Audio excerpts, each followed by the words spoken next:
Pilipinas and good morning world sa ating mga kabayang OFW at mga kabayan natin na nandyan sa Pilipinas. Mapagpalang araw sa ating lahat. Sana ay kailan tayo dyan, magandang ating gising at sa kondisyon po ang ating umaga.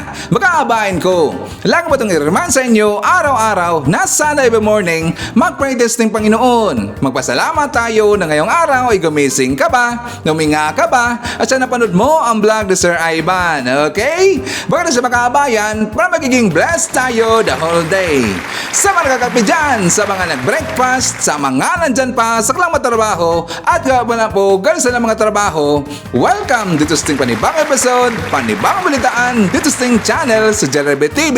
Kung sa mga kabayan, pag-usapan natin yung mga karanasan dyan sa Pilipinas, mga nangyayari po sa loob-labas ng politika, at pag-usapan rin natin ang mundo po ng showbiz. Vergus mga kabayan, kasama niyo pa rin si Sir Ivan, ang ginawang radyo ng ating mga kabayan, pero hanggang ngayon ay bulol pa rin. Sa mga kabayan, kumusta ang lahat? How are you today? Well, sana po nasa mabuti tayo na kalagayan at walang sakit-sakit ang lahat. At sa mga kabayan natin na merong sakit, sana gumaling na tayo. At importante mga kabayan ay hindi tayo mawalan ng pag-asa at saka mag-pray tayo sa ating Panginoon araw-araw. Okay? So before mag-start po natin talakayan ng araw, well, siyempre, gusto ko muna pong i-greet ng happy birthday ang lahat ng mga viewers na nag-celebrate ng kanilang birthday ngayong araw. So, happy birthday! Of course, pasalamatan ko rin po yung nabigay sa atin ng super thanks sa ating last vlog. Thank you kay Sir Violito Taduran. Nabigay sa atin ng super thanks na 50 pesos. Thank you so much. At siyempre, i-greet lang po natin mga kabayan. Yung isa po sa ating mga solid viewers na lagi po nakaantabay at saka lagi nilang hinintay po na mag-upload si Sir Ivan ng mga bagong balita dito sa ating vlog. At nandito po sa ating lista mga kabayan, i-greet natin si Sir Lemuel Pasco, Leonardo Esteliero, Aspernito, Rin Valdez, at saka nandyan rin po si Lynn Gonzalez, Teresita Tumaliwan, Ernie or Amy Sarino, Aurora David, Think Abel, and hi to Maricres Hernandez. Siyempre mga kabayan, happy, blessed Sunday sa lahat. So isa po sa pag-uusapan ng mga kabayan, itong mga sumikat po na mga pulis, nag-viral na mga pulis mga kabayan, pero hindi po yung yung latest na pulis na kung saan yun ang harang po ng trapiko doon sa Commonwealth. Iba mga kabayan, meron pong mga nag-viral. Una sa pag-usapan po, kung meron tayong tanim bala, meron din pong tanim granada mga kabayan. And also pag-usapan rin po natin itong tanim sigarilyo na sumikat po, at saka itong pangyayari nito doon po nangyari sa Southern Leyte sa Limasawa mga kabayan. Alang tungkol dito po sa tanim sigarilyo, kasi nga doon sa Limasawa, if I'm not mistaken, kasi nga taga Leyte rin po si Sir Ivan, ang pagkakalam ko mga kabayan sa Limasawa, hindi naman ganun yan kalaki na lugar. I think parang 6 lang yata ng barangay yan dyan. So kung meron pong bago na mga salta doon, mga bagong mukha na nagpunta doon mga kabayan, makilala ka agad. Kasi halos po ng mga tao doon magkakilala na lahat. Ngayon, yung Limasawa, meron ho silang ordinansa na kung saan bawal po sila magtinda dito ng sigarilyo at bawal rin po manigarilyo in public. Pero walang problema po kung nasa loob kayo ng bahay na magsigarilyo, walang problema mga kabayan. So ang bawal lang po magtinda ng sigarilyo at saka magsigarilyo in public. Ngayon, meron pong problema kasi nga itong pulis na mga kabayan, ito teaser lang po, teaser. Pero mamaya ipapakita ko yung video para mas maintindihan pa po natin. Kasi nga baka yung kanyang informant dito na hindi sila merong miscommunications na nangyari mga kabayan. Kaya nga kung nakita, siguro I think na karamihan sa inyo dito ay nakita nyo na po yung video mga kabayan. Di ba meron po itinanim po na isang sigarilyo at yun po ay na-videohan po na isang tindero at saka na siyempre yung tindero mga kabayan nagreklamo dito. At yung video na yun talagang nag-viral. That is last week mga kabayan. If I'm not mistaken, that is Saturday yata na nangyari yon. Pero ang hindi nyo po nakita ay nagsalita na po dito ang kanyang superintendent na kung saan inibestigahan po yung nangyari na yon at dito inilahad na po ng superintendent or ng pulis na to ang buong pangyayari. Mamaya ipapakita natin yan. And gusto pag-usapan rin po natin mga kabayan, ito nag-viral lang po nangyari kahapon na kung saan isa po sa membro ng sikat na dance group, yung Street Boys mga kabayan. Meron pong membro doon na kung saan nang scam po ng maraming tao. I think alam nyo na po, karamihan nyo dito siguro nakita na pong balita na yon kasi nga kumalat mga kabayan. Meron papakita dito na isa po sa membro po ng Street Boys, abay marami nagreklamo kabayan, milyones po, almost or 200, close to 200 million pesos ang na-scam sa kanila. So mamaya papakita natin yan, and of course marami pang iba. Alam niyo po si Sir Ivan, palagi tumuranda ng bawat mga pasabog every time na maglalabas tayo ng mga bagong balita dito sa ating channel. At syempre, before na mag-start po natin talakayin ngayong araw, ikumustahan ko muna kayo at saka shoutout natin ang ating mga pinalangga po ng mga legends, ang ating mga senior citizen. Hala po, kumusta? Kumusta? I'm hoping po na nasa maayos kayo na kalagayan. Kukumusta rin ito mga kabayan ang mga pinalangga natin ng mga Marcos Loyalist. At syempre, nandyan din po makaabayan nating DDS all over the world. Harito din makaabayan, lalong-lalo na. Maraming salamat po sa UD Team supporters. And of course, thank you so much sa ating mga returning viewers, mga solid supporters ni Sir Ivan, mga suki sa ating channel. Thank you so much at maraming salamat sa mga viewers na hindi nag-skip ng ating mga commercials. Thank you so much. Sana kayo ng lahat mga kabayan na hindi po mag-skip ng ating commercials kasi dyan po nabubuhay ang ating channel. Again, thank you so much po. Siyempre, i-welcome po natin mga kabayan, yung mga solid viewers or yung mga new subscribers nga pala, yung mga bagong pasok sa ating channel. Welcome to the family and thank you po for appreciating our channel. Okay mga kabayan, so before tayo pumunta dun sa mga mainit na mga issue, meron po akong update tungkol dito sa, di ba seryoso na si PBM ngayon, tungkol dito sa pagparusa niya sa mga smugglers, sa mga hoarders o yung mga nagsasabotahe po sa ekonomiya natin. Di ba sinabi ko kahapon na meron pong nadagdag na 2 smugglers na kinasuhan na po ng Bureau of Customs. Ngayon may lumabas po na balita mga kabayan kanina lang po na nadagdagan na po ng 40 na onion smugglers kinasuhan po na Department of Agriculture. Yes, that is good news. 'Di ba marami po nagtatanong sa akin, 'di ba kasi nga napag-alaman natin na meron nang nakinasuhan at ikinulong po na isang smuggler pero sa smuggle po 'yun ng carrots mga kabayan, medyo mababa lang po eh. Maraming nagtatanong sa atin. Sabi niya, Sir Ivan, sana rin po sa onion at saka sa bigas. Ito na mga kabayan, meron pong 40 po na onion smugglers ang kinasuhan ng Department of Agriculture. At saka babasahin po natin yung konteksto para meron tayong mga kababayan, naratibo. Nasa 40 smugglers ng sibuyas ang kinasuhan ng Department of Agriculture. Sa pagdinig ng Senate Finance Subcommittee para sa proposed budget ng DA, sinabi ni Assistant Secretary James Layog na kabilang sa inihandang kasuhan ng paglabag ng Republic Act 10845 ang nasa 20 consignes. Sa ngayon ay may 40 nang kinasuhan sa ilalim ng Anti-Agriculture Smuggling Law, 10 iba pa sa ilalim ng Food Safety Act at isa dahil sa paglabag sa Meat Code. Kasalukuyang anyang under resolution ang nasabing mga kaso sa iba't ibang prosecutors office kabilang ang nasa Bataan, Maynila at Batangas. Nakikipag-ugnayan din anya ang DA sa binuong Special Prosecutor's Office na binuo ng DOJ para siyang mga siwa sa smuggling cases. So ito po yung nadagdag mga kabayan. Again, 40 na po lahat. Ngayon, ang kinasuhan po ng DA yung mga smuggler mga kabayan. So ito na po yung sagot ho. Sa doon po sa nagtatanong, sabi lang, hindi pa daw sila believe do kay BBM kasi nga yung nakasuhan at nakulong smuggler po ng carrots. Ngayon, fingers crossed. So probably by next week, ibabalita rin po yan ng ibang mga network. So kayo po ang nauna mga kabayan, di ba? So nakita ko yung balita niyan nandun po sa Net 25. Hopefully, meron na po ditong makasuhan, so hopefully, meron na po ditong makulong mga kaabayan ng habang buhay na smuggler para sa sampulan sa dito ng taga-DA at saka ni PB Makabayan. Kasi yan po ang hinihintay po ng mga Pilipino na merong makulong habang buhay na smuggler under po sa onion at saka doon sa rice smuggling at saka yung hoardings. Okay? So ipag-pray ho natin na sana ma-force through po yung kaso na yan at para meron ng makulong. Makabayan, ibabalita ko dito muna yung good news ho. Tungkol dito sa pagbaba po ng mga unemployment rate, yung walang trabaho dyan sa Pilipinas. So for more details, let's watch this. Nadagdagan ang bilang ng mga Pinoy na may trabaho nitong Agosto. Ang problema lang, karamihan sa kanila, mababa ang kalidad ng hanap buhay. Nasa frontline na balitang yan si Shaila Francisco.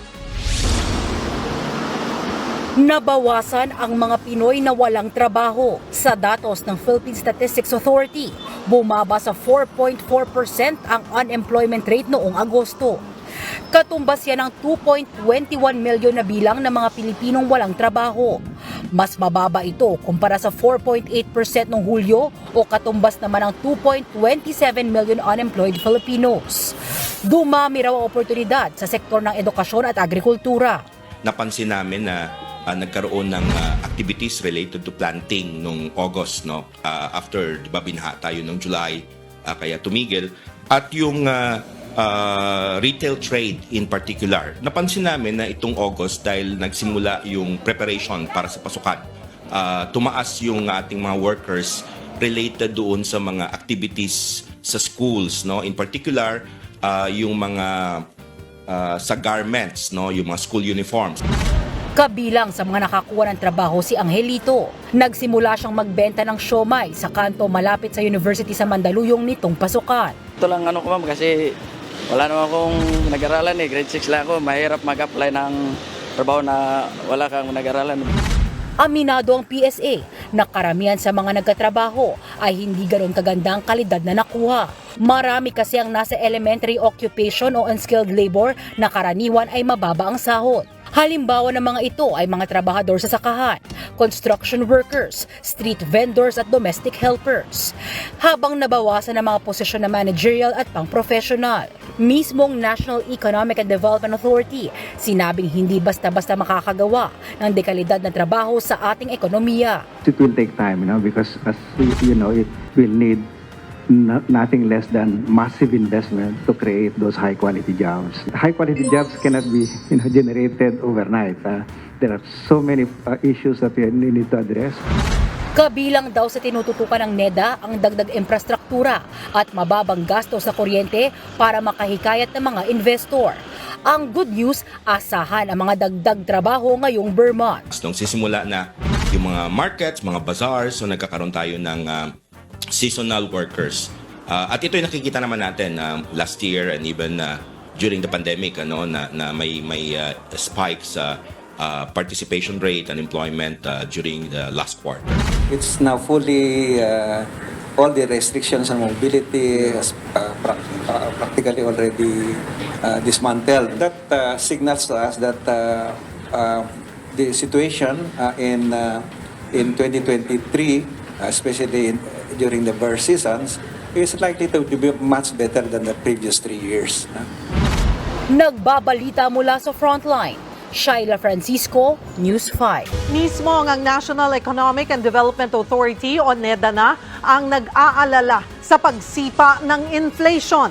Aminado ang NEDA na suntok sa buwan ang target na 2 hanggang 4% na inflation ngayong taon. Ito ay matapos sumipa sa 6.1% ang inflation noong Setyembre mula sa 5.3% noong Agosto. Mula Enero, 6.6% na ang average inflation. Ayon pa sa NEDA, malaki ang epekto ng pagsipa ng inflation sa ekonomiya lalo na ngayong malapit na ang holiday season. We are very, very worried about inflation. Inflation has a negative effect on growth. Many of the things that are moving are not are beyond our control. We are very worried daw mga kabayan. Sabi po ni Balisacan. Actually, pinainit rin po yan ng mga news media. Tinatakot po ang lahat ng tao kapag tataas ito yung inflation na umabot po ng 6.1 yata yon. Siyempre, tataas rin po yung bilihin dyan sa Pilipinas. Alam nyo, kahit titingnan ho natin yung last year and the other year, at saka the other year pa rin, titingnan nyo po yung bare months. Pagpasok po ng bare months mga kabayan, talagang tataas po yung inflations. Dahil nga yan, holiday season ho yan eh. So parang nagiging normal na kapag holiday seasons, tumataas po yung inflation talaga. Pero sa mga news outlet, parang tinatakot tayo eh. Isanay na tayo eh. Alam nyo, dito nga sa Saudi, ang mahal nga dito ng bilihin mga kabayan. Kahit dyan iba sa ibang lugar, sa US or Canada, Europe, kasi sa mga lugar, mataas po yung bilihin kahit hindi bare months mga kabayan. Di ba?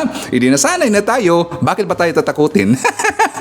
Anyways, gusto ko lang po idagdag mga kabayan. Di ba napag-usapan natin kahapon yung tungkol sa isang pulis na sinibak dahil nga parang hinarang niya yung traffic doon sa Commonwealth dahil daw mayroong dadaan na isang BIP. Naalala ba natin yon? Di ba sinibak yung pulis mga kabayan? At saka pinaghanap dito ng kapulisan yung nag-upload, original uploader po ng video na yon. At napag-alaman natin yung nag-upload ay si Janos Munar. Ngayon mga kabayan, kumpirmado na po na itong si Janos Munar, isang teacher at saka isa rin po itong kakamping mga kabayan. Di ba? The way ho siya doon magsabi sa kanyang vlog, parang iginit niya na si BP Sara. Pero in fact, wala pong sinabi yung pulis na yon na si BP Sara. Siya na po ang nagsabi mga kabayan. Kasi nga medyo nalito, yung pulis na yon, sinabi niya na meron ng BIP, pero sinagundahan kasi niya na si BP Sara. So siya po ang nagsabi mga kabayan. Bakit? Kasi nga kritiko siya dito ni BP de Sara. Siya po ay supporter po ni Lini Lutang at lagi niyang kasama si Guanzon mga kabayan. Yan po buti na lang na-resuso kanina eh. So napag-alaman natin na totoo po yung sinabi ng pulis na yon na siya po yung kritiko dito ng mga Duterte, siya po yung kritiko dito ni BP Inday Sara. Ngayon, alam nyo mga kabayan, dahil nga pinaghanap sa dito ng kapulisan at saka kinuhig sa dito ng mga Duterte supporters, dini-activate niya ang kanyang account mga kabayan. Actually, morning pa, nakita ko pa nga ang kanyang account, kahapon ba yon sa morning? Meron pa eh. So, before ako nag-vlog, tinignan ko ang kanyang account mga kabayan, abay wala na dineactivate niya, hindi na makita.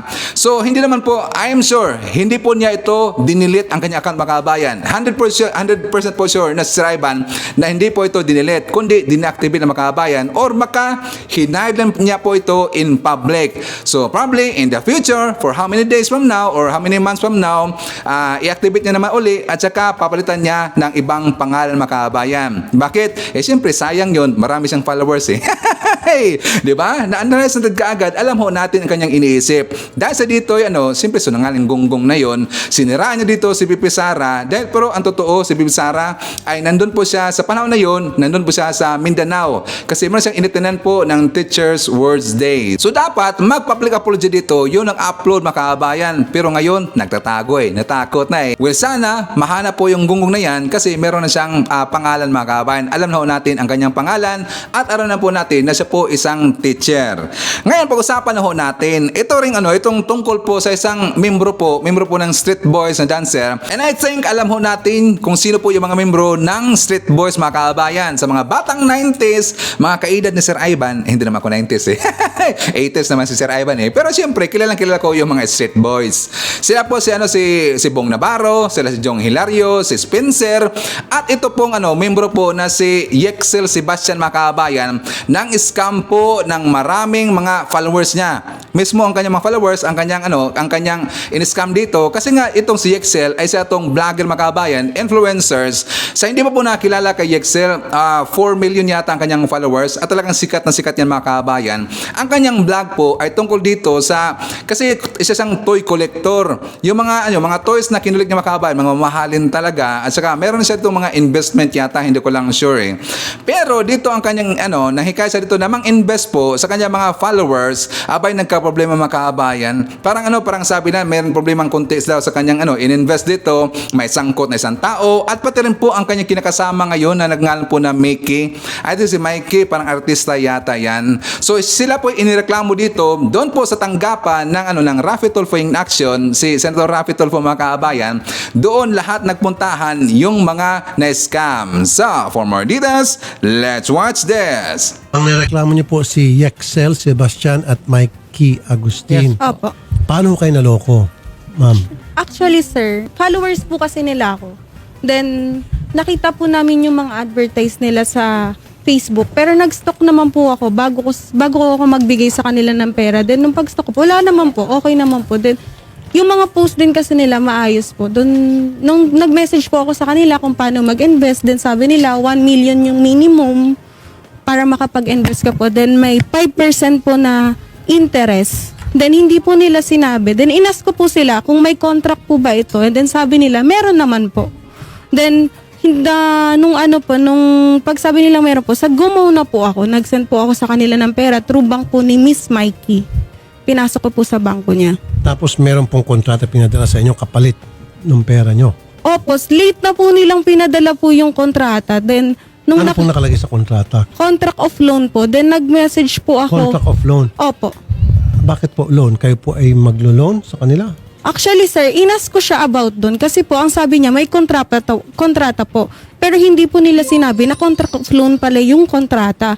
Which is, ang binigay na lang po nila is sinaka-notarize na po yung papel. Okay. Nagbigay ko kayo ng 1 million. Opo.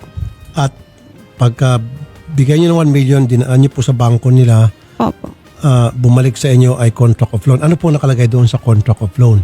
Ayun nga po, na may umutang po daw sa amin. Then nag-ask po ako sa kanila kasi napanood ko po yung episode ni Sir Garrett na wag pipirma sa contract of loan. Then nag-ask po ako agad-agad kay Mikey, ma'am, bakit po contract of loan tong pinadala? Di ba investment ang pagkakaintindi mo? Opo, investment 5% kapalit no 1 million. Opo. 5%, ano po yun?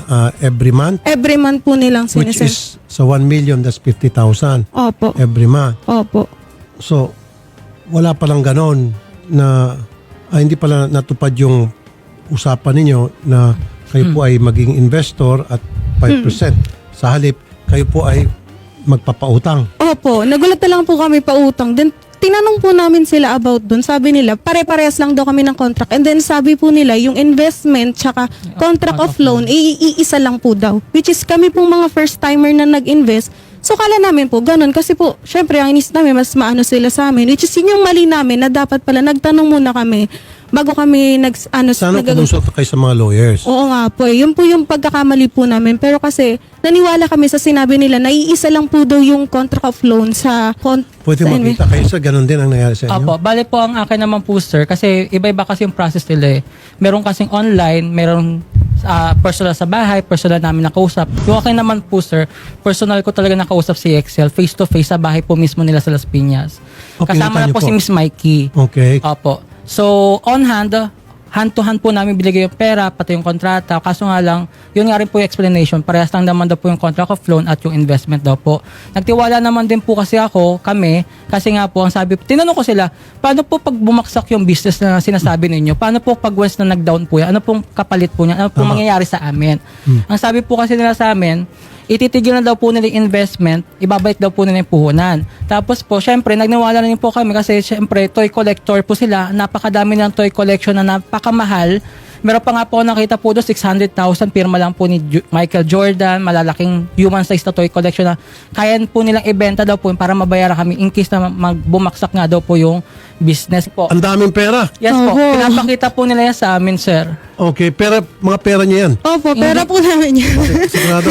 Ayan, Madami iba po po yan, yan. Idol Rafi. Ang dami naman. Ang dami nga po. Naku, milyon-milyon na to. Yes po. Oh, grabe. Ilang milyon yan?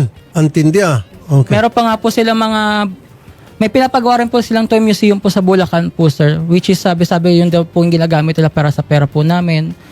Tapos, eto mga na, bagong si fully Excel. paid na, opo. So yung mga pera, hindi pa po na ibabalik. Hindi pa po. Mr. Yexel Sebastian, magandang hapon po, Sir Yexel. Hello po, Sir Rafi. Apo. Magandang hapon po. Sir, andito po itong mga subscriber niyo po sila at naniwala po sa inyo, doon po sa inyong paanyaya na mag-invest and then later on, loan po pala yun. Nagreklamo po sila. Ano pong reaksyon nyo, sir? Opo. Ayun nga po, Sir Rafi, na-explain ko naman po sa kanila na ako rin po talaga, kami ni Mike, tayo po investor din po kami talaga. Kumbaga, nagandahan po kami sa platform. Kaya po, nag-post kami sa social media namin na kung sinong gustong mag-invest din, makapag-invest din po sila. So, ito po kasi yung investment po na to, kumbaga, ipinap po siya sa Casino Junket. Yan po yung, i-explain din po sa amin doon po yun nga po sa Casino Junket na ipapasok yung pera. So, explain ko po sa mga tao na hindi po ako ang ano nito, hindi po ako may-ari po nito. Yan po ay kaari po ni Hector Pantoliana. Siya po yung signatory. Hector Pantoliana, sir? Hector Pantoliana. Opo, yun Okay. po yung... Anong pangalan po ng kumpanya ni Hector Pantoliana, sir? Yun po yung HP Horizon po yung junket po before. Ito ba nasabi niyo po sa inyong mga investor na gagamitin po to sa casino, pangsugal? Opo, Sir Rafi, kasi yan po yung yan po talaga yung kasi nandun po kami, Sir Rafi, sa office po mismo dati ng HP Horizon nung nangyayari po yan. Excuse me, Sir Excel, sabihin ko lang sa inyo, hindi kayo nakikipag-communicate sa amin. Buwan pong may mga delay nyo na gustong makipag-usap sa inyo, nagmamakaawa, mga OFW na umiiyak sa akin, nagbe-message sa akin na kausapin nyo kami. Ilang beses ko kayo sinasabi, ako na magsiset ng Zoom meeting para kausapin nyo sila. Pero hindi kayo nagsiset, diba? So, wag nyo sabihin sa amin na nakikipag-communicate kayo kasi never kayo nakipag-communicate. Kailan kayo tumawag? Ngayon lang, nung nalaman yung tinawagan na kami, na nandito na kami. Diba tinatawagan kami nung help desk ni Hector ngayon? Pati tinatawagan nyo kami na ngayon kayo, nung pagtawag sa akin kaninang morning, ngayon kayo makikipag-usap, meeting. Bakit ngayon pa? Kung kailan nandito kami, wag nyo sabihin biktima rin kayo kasi wala kaming kilalang Hector. Kung sinabi nyo sa amin na si Hector, sino ba si Hector? Hindi namin nakilala si Hector. Kayo Ikaw po yung kilala humarap namin. Kayo po yung So humarap bakit sa sa amin. papasa na, ay biktima din kami. Ganyan naman yung drama ng mga investor din kami. Usong-uso na yung ganyan. Wag na po kayong maganyan kasi alam nyo yung responsibilidad nyo. Kung umpisa pa lang pinaliwanag nyo, naintindihan po namin kayo. Bakit nyo kami tinaguan? Ang daming tao bumiyahe sa Pandi. Hinahanap kayo, tinataguan nyo. Wala na rin kayo sa Las Piñas. Papunta po yung mga tao sa Pandi.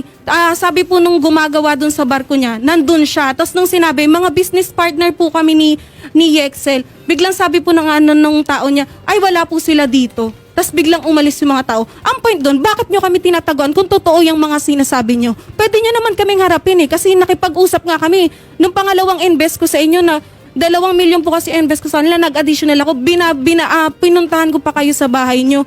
So, di ba, dapat nakipag-usap po kayo ng maayos. Kung talagang totoo yung sinasabi nyo, ilang beses, 400 plus po kami. Kung totoo yung sinasabi nyo, sana talaga hinarap nyo kami. Ilang beses kami nagmamakaw. Anong ginagawa mo? Nagpo-post ka pa sa Facebook na kami pa yung may kasalanan na ikaw pa yung biktima. Huwag kang umaktong biktima kasi kung totoo yung sinasabi mo, kinausap mo na kami ng umpisa kung biktima ka talaga at tinulungan mo kaming mag-file kay Hector, di ba? Pero hindi. Pero kasi ikaw yung kausap namin. Sir Yexel, doon ho ba sa kontrata na mention po ang pangalan ni Hector? Sir? Yes po, Sir Rafi. Meron sa kontrata? Po, nung pag-send na po nila, hindi po nila sinabi sa amin na si Hector po yun. Nung kahit po basahin niyo po yung mga conversation namin, si Hector. Pero sa kontrata mismo, may nakalagay na Hector?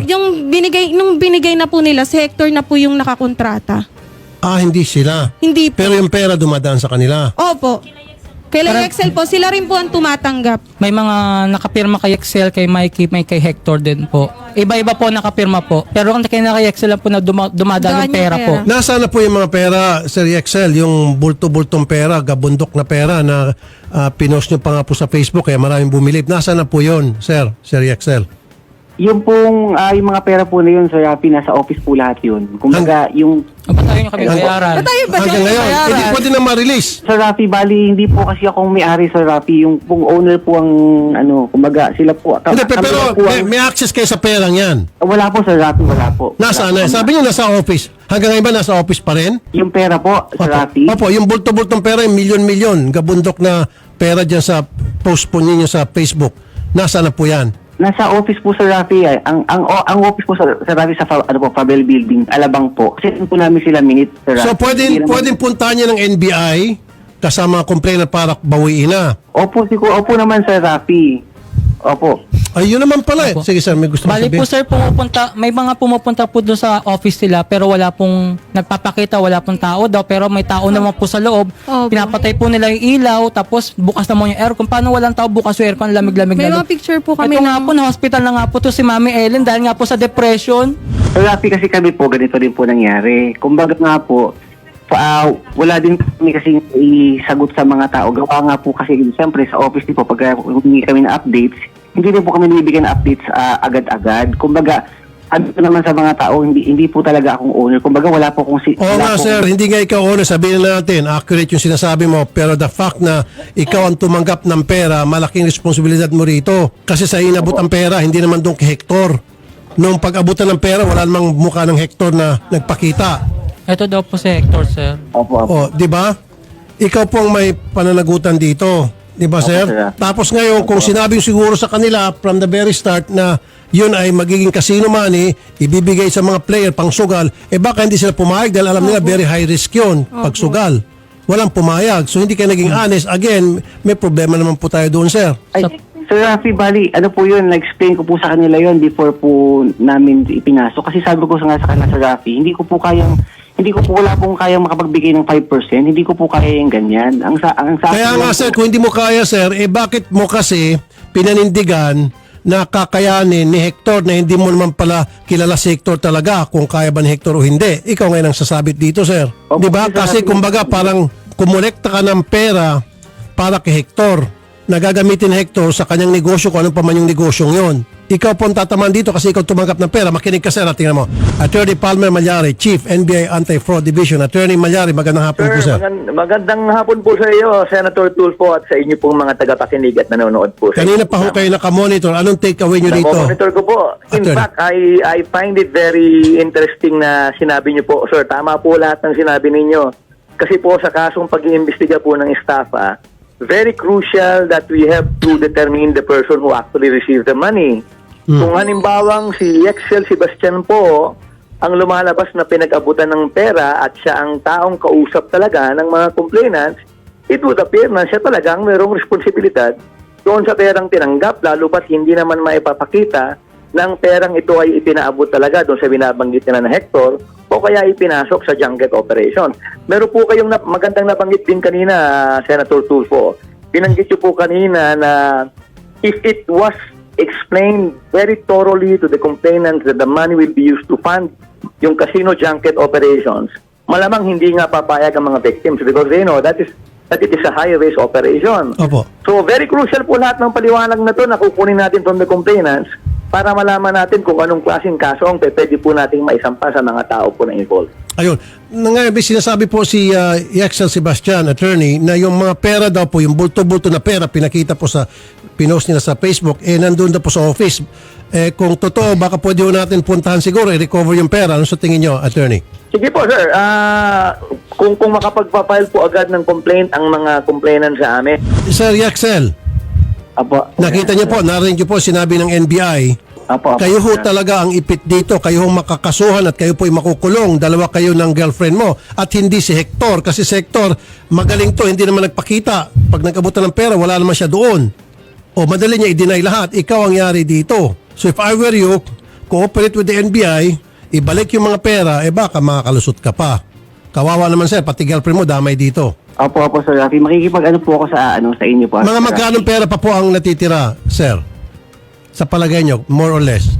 At bali, Sir Rafi, wala po akong wala po akong pera. Hindi, yung bulto-bulto na pinapost nyo po, nakita ko, gabundok na pera siguro. Hindi lang 50 million yun, 60 million. Tulad to sa mesa. Ano po yun, Sir Rafi?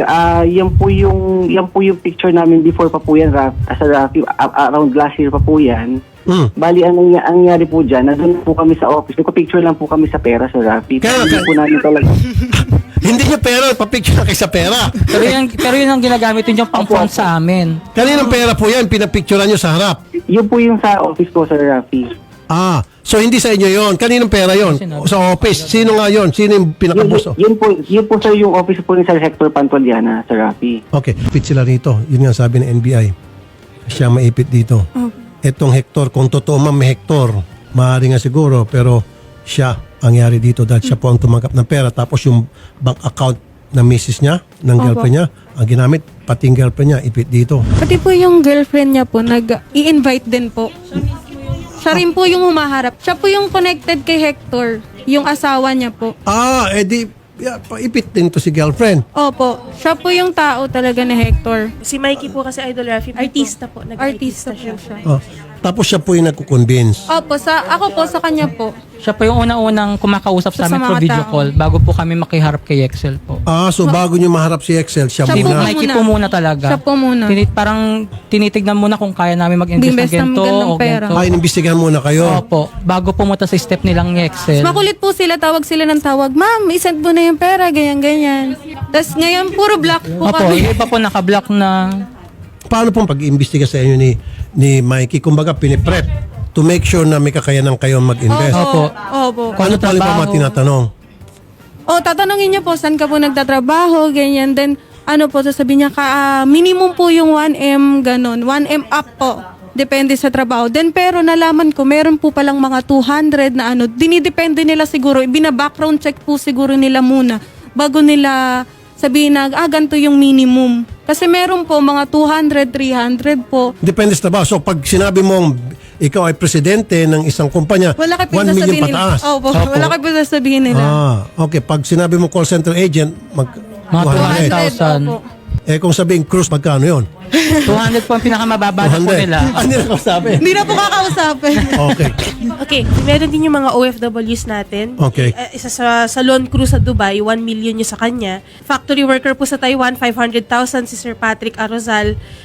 Riyadh caregiver, 1 million po.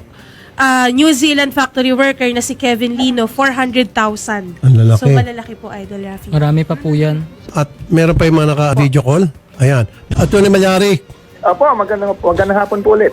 kasama rin daw po yung mother ni Yexel sa pag-iinganyo, pag-iimbita na mag-invest. So yung mother ni Yexel, sama na rin po siguro sa kaso. Opo. Looking at the bigger picture, we will really have to look at all personalities involved in enticing the victims into investing. Lahat po yan gagawin po natin sa ating investigation. Sige po, sasamahan po namin sila sa inyong tanggapan. Ano po mangyayari pagdating po dyan sa inyong tanggapan? Paano po magiging yung approach ninyo sa pag-iimbestiga sa kaso ito? First and foremost, we will have to document their allegations by preparing a pro forma affidavit. Opo. We will ask them to submit all documents that would signify yung pagpapadala ng pera sa ating mga taong iniimbestigahan. We will do a record check. We will do verifications with related government agencies. At lahat po ito ang initial nating gagawin. And nabanggit ko po kanina, Sir Rafi, that there is an office in Alabang. Opo. We will make it a point to visit it. We'll bring the complainants there para humalaman natin, ma-verify natin if the office is really existing. At saka, sir, yung bahay na rin siguro kasi doon daw kuminsan nagkakabayaran. Kasama po yun, Sir Rafi. Kasama po yun. Papupuntahan po natin yan. Ay, salamat. Sige po, sasamahan po namin silang lahat dyan sa inyong tanggapan. Attorney Palmer Malyari. Maraming salamat Thank you po, po. Senator Rafi. Chief NBI Anti-Fraud Division. Magandang hapon po, Attorney Malyari, sir. Si Mr. Yexel Sebastian ay na pong sumagot. So, sasamahan po namin kayo sa NBI. Bilis-bilisan po natin to. So, pupuntahan po yung bahay na kung saan nagdi-deliver kayo ng pera, pati yung opisina, kasama sa pag-imbestiga ng NBI yan.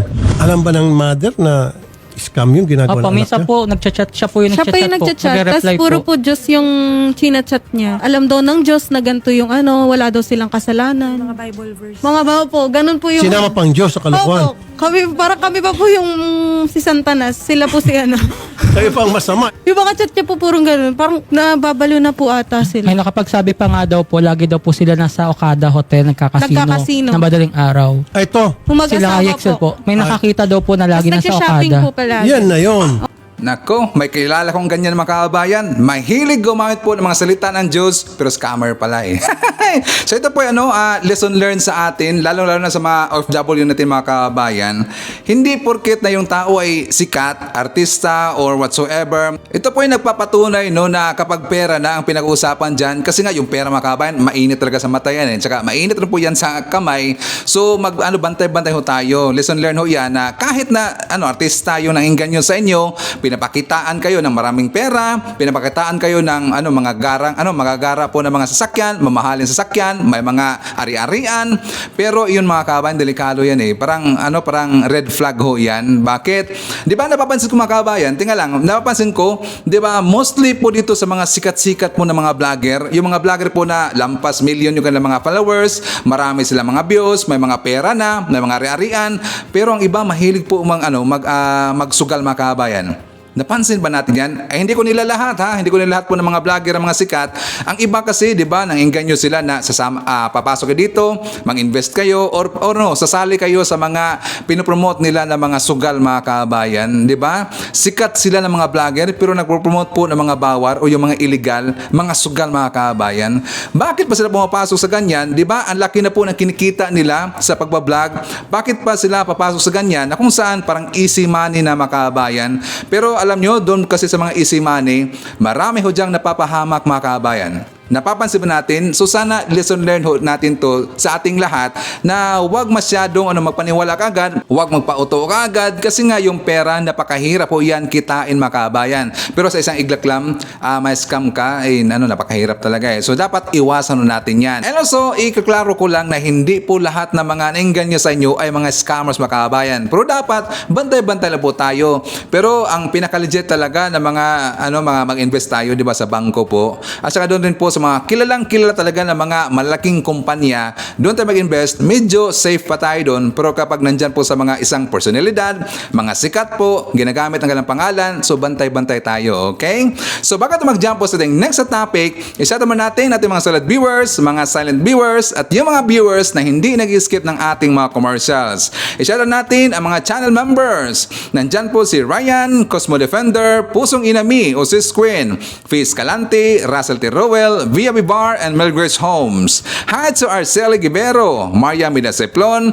Shoutout natin si Ryan from Virginia, USA. Shout out kay Ma'am Carclia, CCTV, Redler, Trexie, Lily, Carmen, Judy, Red One, Little One, Jay Cabal, Ma'am Lentek, Ma'am Self, Mami Chacha, Mami Lou, Tita S, Caitlin, Tatay Amik, and Tatay Jackfords of Jackfords family.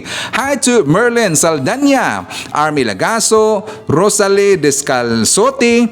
Hi to Bots Estelia, Joseph Magalion, Jesusa D. Magbanwa, Jeff Vallescas, Maritel T, Rose Guevara, Bing Ong, Lorely Bernardo, Cornelio Jose. Nandiyan po si Kaluyal Tamara, Erwin Senyoren, Noel Narcida, Aurora David, and hi to Ashin from Cyprus, Annie Hoson, Rita Mejia, and hi to Filomena Ranada Rabor, and Roy Rabor Rara of Tansa, Cavite. Makabayan, pag-usapan ho natin itong sikat po na isang police vlogger na kung saan parang nag-hysterical dito. Alam nyo ba makabayan, nag-iyak-iyakan kasi siya doon sa kanyang vlog na kung saan talaga nag-viral ho yan. Nagreklamo siya kasi ang kanyang husband makabayan na isa ring police, i-reassignment po or makaroon dito ng reassignment sa ibang unit or sa ibang lugar. Nagreklamo siya, parang ayaw niya na parang ayaw niya makabayan na ilipat po sa ibang lugar ang kanyang husband kaysa dito nag-iiyakan sa kanyang vlog.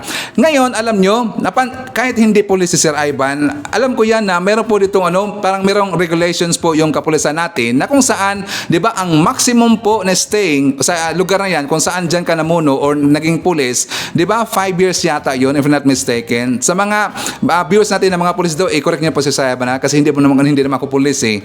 I think ang pinaka limit lang nila is 6 years. So after that, sila po dito nasa recommendation na ilipat po na ibang lugar. Yun po ay reassignment mga kabayan. Pero parang ayaw kasi dito itong nangalan po na vlogger na si Team MJ Tres. Siya po ay sikat po na vlogger mga kabayan. At saka sumikat kasi siya doon po sa mahilig siya magbigay-bigay po ng mga pera, mga pagkain or yung mga kagamitan. Pero mabait naman po siya na vlogger. Nakikita natin yan. At saka talagang dedicated po sa kanyang trabaho bilang police. Pero doon kasi, siyempre, maraming nagreklamo, kinuyog siya dito, maraming siyang na-receive po dito ng mga pangungutya or mga pangbabash. Kasi nga, bakit siya nagreklamo dito sa reassignment, which is that, yan po ay regulations po ng isang police. Takot siya dito na ilipat po ang kanyang husband makabayan. Bakit naman siya matatakot dito na siguro baka meron siyang trust issues? Pasensya po kay Palangga ha. Alam niyo makabayan kasi nga ang kanyang tawag sa kanyang mga viewers ay Palangga kasi parang si Hitad. Palangga po ang kanyang tawag sa kanyang mga viewers. Pero alam niyo, sinundan ko rin po ng pulis na yan, na vlogger na yan. Okay naman po. Nagustuhan ko rin po ang kanyang mga vlogs. Okay naman. Pero kaya nga dito, binasya dahil nga parang meron siyang trust issues daw. Parang hindi siya dito magta-trust na ang kanyang husband ay nandun po sa ibang lugar. At para maintindihan po natin, let's watch this! Tinitingnan na ngayon ng Philippine National Police ang administrative liability ng isang sikat na police vlogger na naglabas ng kanyang sama ng loob sa social media. Tunghayan natin ang balitang yan mula kay Paul Montebon. Sa kanyang latest vlog, makikita ang pahagulhol na iyak ng isang tauhan ng National Capital Region Police Office na si Police Staff Sergeant Joy Lynn Kachin. Si Kachin ay isang police vlogger na may alias na kilala sa kanyang alias na Team MJ Tres. Sa kanyang naunang vlog, kine-question ito ang reassignment sa kanyang asawa na miyembro ng Regional Mobile Force Battalion kaugnay sa nalalapit na barangay at SK elections ngayong Oktubre 30. Sa panayam ng media sa Campo Crame kay PNP-PAO Acting Chief Police Colonel Jean Fajardo, nilinaw nito na tila hindi anya naiintindihan ng police vlogger ang regulasyon sa kanilang hanay kaugnay sa paglilipat ng mga tauhan nito.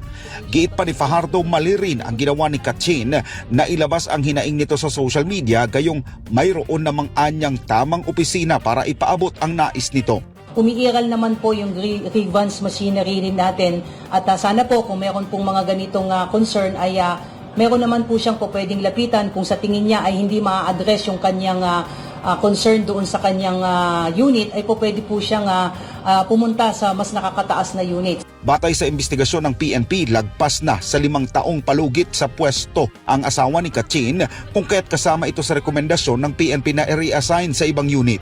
Just to give you background, ay based po doon sa report po ng Force Commander po ng Regional Mobile Force Battalion po ng NCRPO, there was a recommendation for the reassignment, particularly yung downloading po ng mga PNP personnel assigned with the RMFB for purposes of election. Ang una po talagang ang naging recommendis dyan ay yung mga matatagal na nating police na naka-assign sa RMFB. At yung mga more than 5 years na, yung maximum tour of duty po kasi ay 5 years lang. Based on the record, yung kanya pong asawa ay mahigit 7 taon nang naka-assign. So may directive po yung ating regional director, si Brigadier General Nartates, na mag-download ng mga matatagal na doon sa RMFB and other units sa regional headquarters at i-download sa mga district para madagdagan yung bilang ng mga district offices natin for purposes of election. Sa ngayon, nagsasagawa na ng investigasyon ang National Capital Region Police Office o NCRPO upang malaman kung may nilabag ang isang police na vlogger makaraang maglabas ng sama ng loob sa social media. I don't want to preempt the ongoing investigation but suffice to say, meron pong policy po ang PNP sa proper use po ng mga social media and of course dito nga po sa proper observance po ng ating grievance machinery policy po. Pero nito lamang araw ng Huwebes nang muling maglabas ng kanyang pahayag ang nasabing police vlogger at humihingi na ito ng paumanhin sa pambansang pulisya sa ginawa nitong eskandalo. Gusto ko lang talagang gawin to kasi para mag-sorry. Hindi kay Ardi, hindi kanino, kundi sa PNP. Na minahal ko na medyo hindi kagabi ka sa totoo lang di ako nakatulog. Kasi parang kinwestiyon ko din yung sarili ko. Di ba yan yung pinaghihirapan mo, yan yung minahal mo? Bakit mo ginagawa sa kanya yan ngayon? Tao lang din ako. Sa huli, nilinaw ng PNP na bagamat ikinatutuwa ng organisasyon ang mga hakbang ng ibang kasamahan nito para pagandahin at iangat ang imahe ng PNP, pero hindi anya dapat na isumbat ito bilang isang pulis dahil parte na anya ito sa kanilang sinumpaang tungkulin na magserbisyo ng maayos sa taong bayan. On the part of the PNP, lahat naman kaming PNP personnel, isa lang yung objective natin. Tayo ay nagre-representa bilang isa sa mga miyembro ng PNP. Lahat ng ating gagawin, maganda man yan, ay dapat nagre-reflect yan sa organisasyon, kung tayo ay indirectly nakakatulong para mapaganda yung imahe ng ating organisasyon, hindi dapat natin itanaw na utang na loob ng organisasyon. Bagamat nagpapasalamat tayo sa pamamagitan ng kanyang vlogger ay napopromote yung mga good deeds ng PNP, but yung mga ganitong pagkakataon ay dapat hindi natin ito sinusumbat dahil sabi nga niya, kusa niya itong ginagawa. Bagamat naiintindihan din natin, baka sabi ko nga, maaaring mali yung impormasyon na nakarating sa kanya, but on the part of the NCRPO, yun yung hinihiling nila na hayaan natin na i-address ng NCRPO itong issue na ito, at nakausap na rin po niya yung ating regional director at nagkausap na po sila at hinarap na po siya at they will resolve this issue internally po. Okay, so baka lang mag-jump po sa ating next topic mga kabayan. Isa naman natin po si biyahe ni AJTV from South Korea, Belina Salvador, Edgardo Canonigo, Josephine Martinez, Julian, Hasmin at Dayday. Nandiyan po si Bingo Mendez, Tess Howgate, and Marlo Fuerte. Mga kabayan, ito na pong ibig sabihin na kung saan meron pong tanim bala, merong tanim granada, ngayon meron din pong tanim sigarilyo mga kabayan. Ito yung nangyari doon po sa Southern Leyte, sa Limasawa, na kung saan, alam nyo, nakita ko na ang kanyang interview kasi mismo pong pulis na yan ay in-interview mga kababayan. Kaya lang, ayoko lang po ipakita dito kasi ang kanilang language na ginamit, Bisaya kasi mga kababayan. So alam ko na hindi po lahat ito nakakaintindi. So base po sa aking pagkaintindi, sa kanyang pahayag ng pulis na yan, na kung saan yung alis po, siya po yung nagtanim sigarilyo ito mga kababayan. Kasi nga sa ilang ng lugar, doon po sa Limasawa, ay merong ordinansa na bawal ito na magtinda ng sigarilyo, bawal rin po dito ang magsigarilyo in public. Ngayon, meron siyang informant na pinabili po sa tindahan na yan at kumpirmado daw na ito po ay nagtitinda ng sigarilyo. Ang problema mga kabayan, nagkaroon kasi dito ng miscommunications, which is supposed to be na yung informant na yon during sana sa kanyang nang bumili siya ng sigarilyo, dapat nandun rin po malapit yung pulis na yon. Ang problema, bumili po yung informant, malayo pa pala yung pulis mga kabayan, so nagkaroon dito ng miscommunications. So yun nga, parang binigay yata sa kanya ng informant, ibinigay po sa pulis na yon yung sigarilyo, so yun na po ang nangyari, nakinuha na po sa kanyang bag at saka inilagay po sa tindahan ang kanyang nakuha daw na sigarilyo. Sabi niya, galing po daw sa informant kasi minanman na daw niya for how many months yung tindahan na yon at doon po konfirmado na sila ito'y nagtitinda ng sigarilyo mga kababayan. At para pa maintindahan ho lahat ang issue na yan, kasi nagsalita na dito ang superintendent po ng Southern Leyte na police kasi nga inimbestigahan nila ito at inilahad niya dito yung sinabi rin po ng police na yung mga kababayan. So, for more details, let's watch this. Sinibak sa pwesto ang isang pulis sa Limasawa, Southern Leyte matapos makuha na ng video ang di umano pagtatanim ng ebidensya sa isang negosyante sa barangay Magallanes sa nasabing bayan nitong September at 30 taong kasalukuyan. Kinilala ito kay Police Corporal Ruel C. Arot, residente ng barangay Hanginan, Masin City, Southern Leyte. Sa video na viral na ngayon sa social media, makikita ang paglapit ng pulis sa tindahan ng negosyanteng si Raniel Salomon para kumprontahin dahil di umano sa reklamo sa kanya ng pagbebenta ng sigarilyo na mahigpit na pinagbabawal base na rin sa ordinansa ng bayan. Sa video,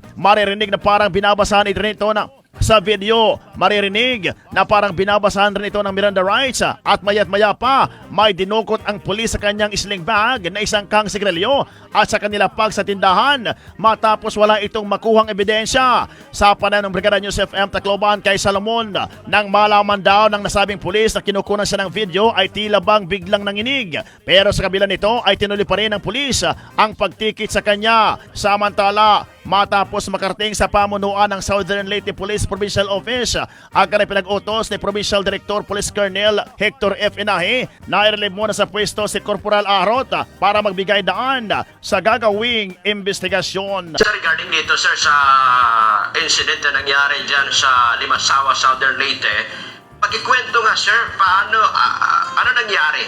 Ano merong ordinance itong Limasawa, Southern Leyte regarding sir sa mga sigarilyo? Actually, hindi lang po yan sa ordinance ng Southern Leyte. Buong Southern Leyte po, ng Limasawa, buong Southern Leyte po ay supposedly bawal magsigarilyo.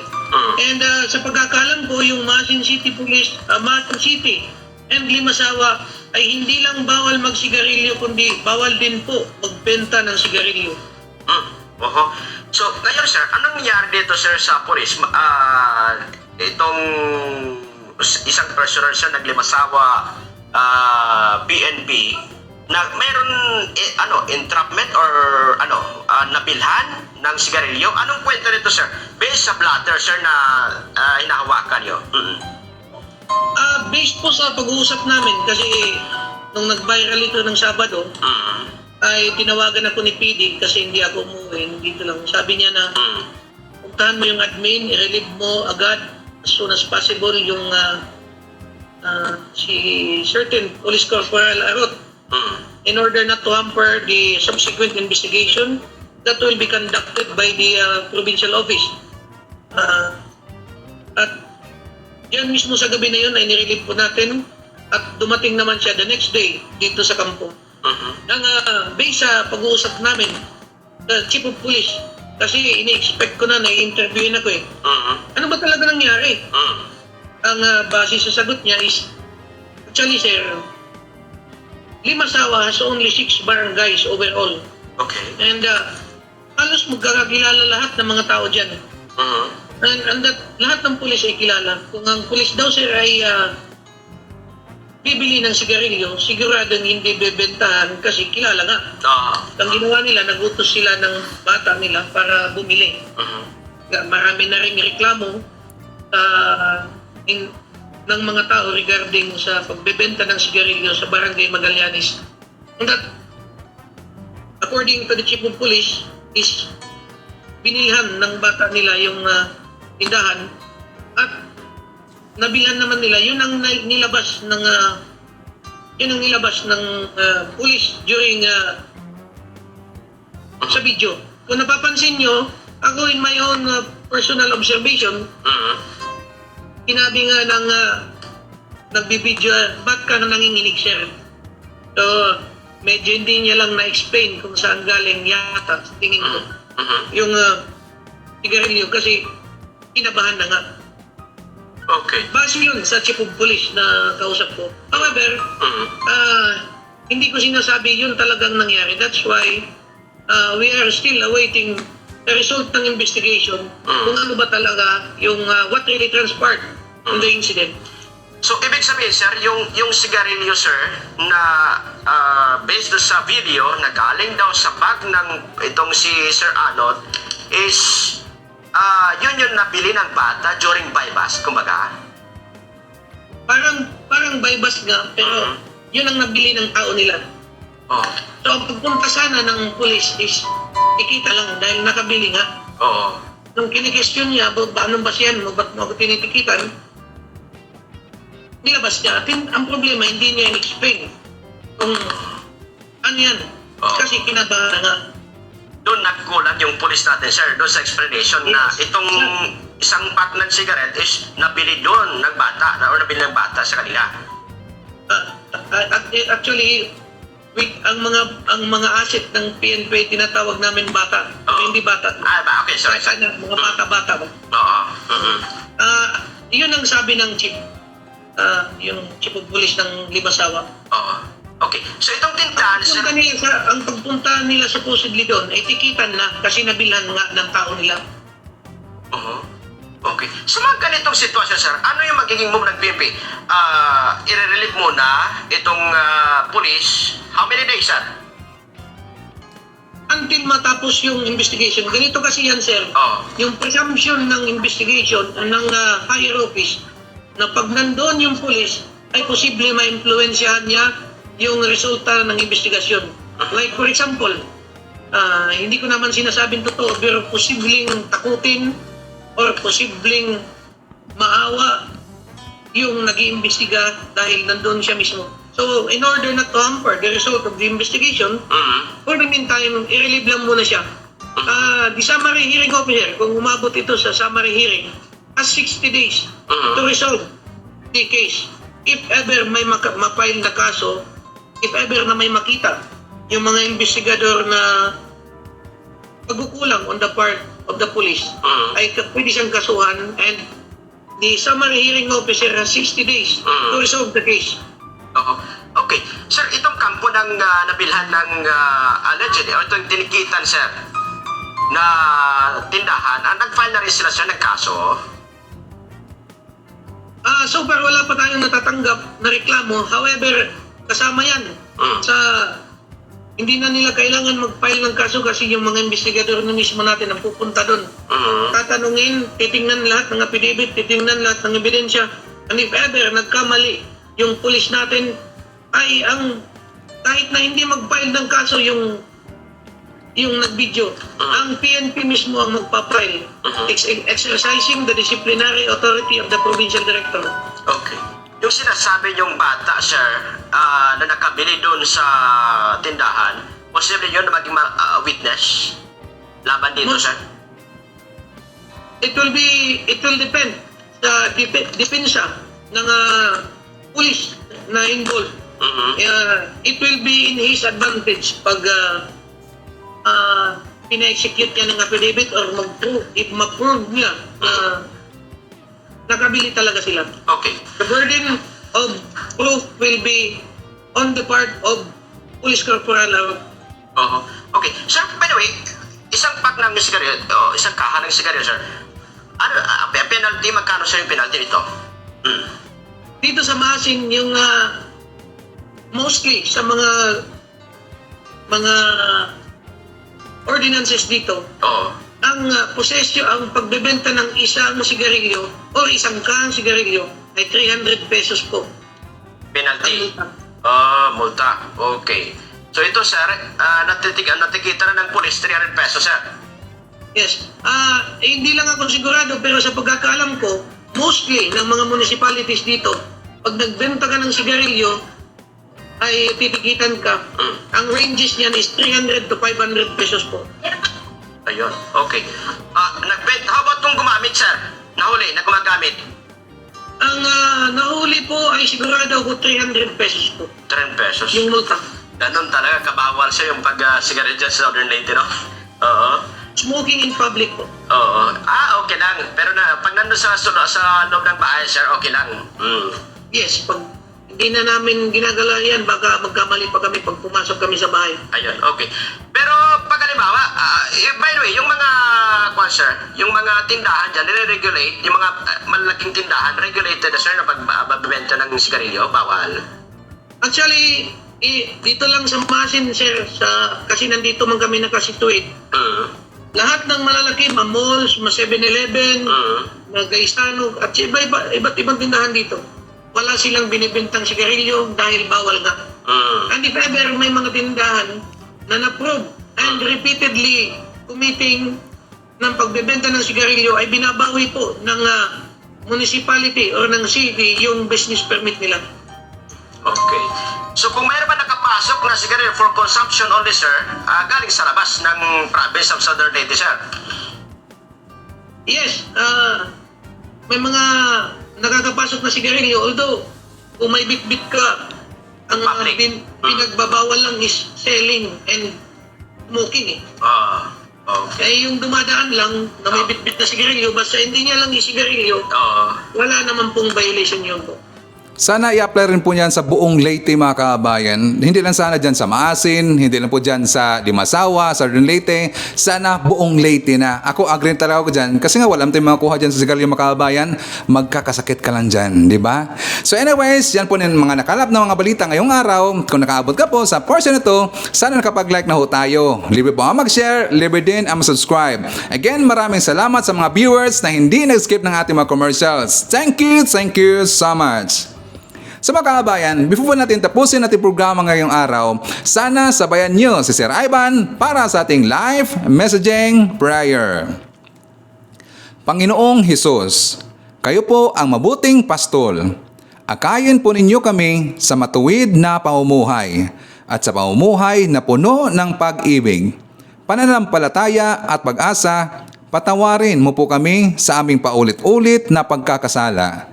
Palakasin mo kami na hindi kami bumigay sa tukso. Maraming salamat po. Amen. So maraming salamat, mga kabayan, and I hope to see you again on my next video.